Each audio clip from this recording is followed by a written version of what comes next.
नमस्ते सभी को। कैसे हैं आप सभी लोग। आई होप आप लोग सभी अच्छे होंगे, स्वस्थ होंगे। ऐसे ही हंसते रहिए, मुस्कुराते रहिए। और आज हम करने वाले हैं डाइस चैप्टर। कौन सा? डाइस। पिछली वीडियो में हमने सीखा था कि डाइस चैप्टर में जो भी बेसिक चीज़ें होती है वो सारी हमने उस वीडियो में कवर कर ली थी। आज जो है वो हम प्रैक्टिस करेंगे, क्वेश्चनों की प्रैक्टिस करेंगे कि हमारे जो क्वेश्चन है वो उस बेसिस पर जो हमने पिछली वीडियो में किए थे तो उनके बेस पर हम इनको कैसे सॉल्व कर सकते हैं और किस किस टाइप से जो है क्वेश्चन बन सकते हैं। और एक बात ध्यान रहे, हर क्वेश्चन में एक टाइप मिलेगा, तो वीडियो के लास्ट तक बने रहें ताकि आपके सारे जो टाइप है वो कवर हो जाए। ठीक है। और मैं मोनिका एक बार फिर से स्वागत करती हूँ आपका GK by Tinku sir YouTube channel पे। देखिए फर्स्ट क्वेश्चन दे रखा है इसने कि दिए गए पासे पर 1 से 6 तक संख्याएं लिखी हुई है और इस संख्या का चयन करना है जो 3 दर्शाने वाले फलक के विपरीत हो, यानी जो 3 के ऑपोजिट होगा वो नंबर बताना है। तो सबसे पहले हमें ये चेक करना है कि डाइस कौन सी है। फर्स्ट क्वेश्चन में क्या चेक करना है कि अपनी जो डाइस है वो कौन सी है। और दोनों डाइस मैंने आपको सिखाई थी कि डाइस कितने टाइप की होती है, 2 टाइप की, एक साधारण पासा और एक मानक पासा। और मानक पासे का रूल क्या होता है कि ऑपोजिट फलकों का जोड़ कितना होगा, 7 होगा। ऑपोजिट फलकों का जोड़ कितना होगा, 7 होगा। तो देखिए ये जो डाइस है, और साधारण भी सीखा था ना हमने। साधारण में क्या था कि जो फलक हमें दिखाई दे रहे हैं, जो फलक हमें दिखाई दे रहे हैं उनमें से कोई 2 फलकों का जोड़ क्या हो, 7 हो। कोई 2 फलकों का जोड़ कितना हो, 7 हो। तो इनको देखो 5 और 4 तो 9 हो गए, 6 और 4 10 हो गए, 6 और 5 11 हो गए, 7 तो नहीं हुआ। इसका मतलब क्या हुआ कि ये डाइस कौन सी है, मानक पासा है। कौन सी है, स्टैंडर्ड डाइस है। और स्टैंडर्ड डाइस का रूल क्या होता है कि ऑपोजिट फलकों का जोड़ कितना होना चाहिए, 7 होना चाहिए। तो देखेंगे ये है 5, क्या है, 5 है। तो 5 में हम कितना प्लस करें कि 7 आए, 2 प्लस करेंगे कितना आएगा, 7 आ गया। अब देखेंगे 6 में कितना प्लस करें कि 7 आए, 1 प्लस करेंगे, 1 प्लस किया कितना आ गया, 7 आ गया। इसके बाद में है 4, तो 4 में कितना प्लस करें कि 7 आ जाए, 3 प्लस करेंगे। 7 में, इसमें 4 में जब 3 प्लस करेंगे तो कितना आएगा, 7 आएगा। ऑपोजिट निकल गए सबके। क्वेश्चन क्या था कि 3 के ऑपोजिट क्या होगा। अब 3 जो दे रखा है ना इसने, इसके ऑपोजिट क्या होगा, 4 होगा, क्योंकि 4 के साथ अगर हम 3 को मिलाते हैं तभी 7 बनेगा। तो इसका मतलब इस क्वेश्चन का आंसर कौन सा होगा अपना, ऑप्शन सी जो है वो सही आंसर होगा। समझ आ गया ना सबको। नेक्स्ट में देखेंगे, दिए गए पासे पर 1 से 6 तक की संख्याएं लिखी हुई है और पासा 6 पर टिका है। पासा कहाँ टिका है, 6 पर। तो उस संख्या का चयन करें जो शीर्ष पर होगी। अब देखिए, अब पासा जो है वो कहाँ टिका है, 6 नंबर पे टिका है, यानी सबसे जो नीचे है इधर कौन सा होगा, 6 होगा। तो इसके शीर्ष पर, शीर्ष फिर कौन सा होगा, जो इसका ऑपोजिट होगा। इस तरीके से ऑपोजिट कौन सा होगा, यानी इसके ऊपर वाला कौन सा होगा, जो इसका ऑपोजिट होगा। यानी 6 का ऑपोजिट पूछा है।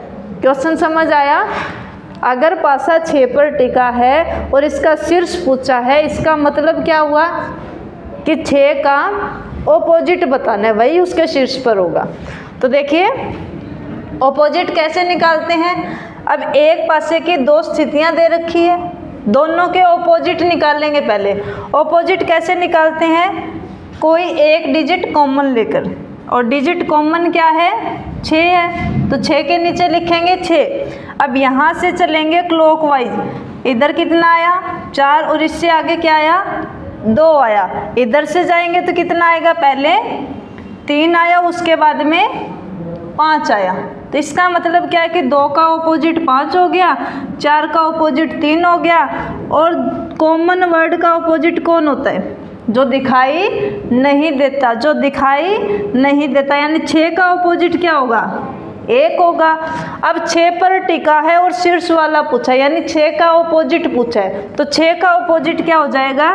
1 हो जाएगा। ऑप्शन सी, ऑप्शन सी जो है वो हमारा सही आंसर होगा कि 6 का ऑपोजिट क्या होगा? 1 होगा। आई होप आपको क्वेश्चन अच्छे से समझ आ रहे होंगे।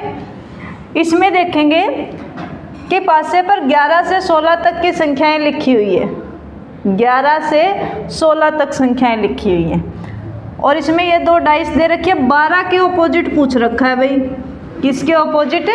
12 के ऑपोजिट। 13, 15, 12, 16, 13, 11, 14। अब ये क्या हो गया?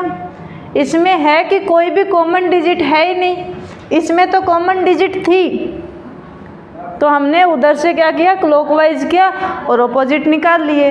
इसमें कोई भी कॉमन डिजिट नहीं है। अब कैसे करेंगे? ये भी हमने बेसिक वाली क्लास में सीखा था कि जब कोई डिजिट कॉमन ना हो, जब कोई भी डिजिट कॉमन ना हो तो क्या करना है? टॉप वाला टॉप का ऑपोजिट, पास वाला पास का ऑपोजिट, और दूर वाला दूर का ऑपोजिट। टॉप वाला टॉप का ऑपोजिट, पास वाला पास का ऑपोजिट, दूर वाला दूर का ऑपोजिट। इसने किसका पूछा है?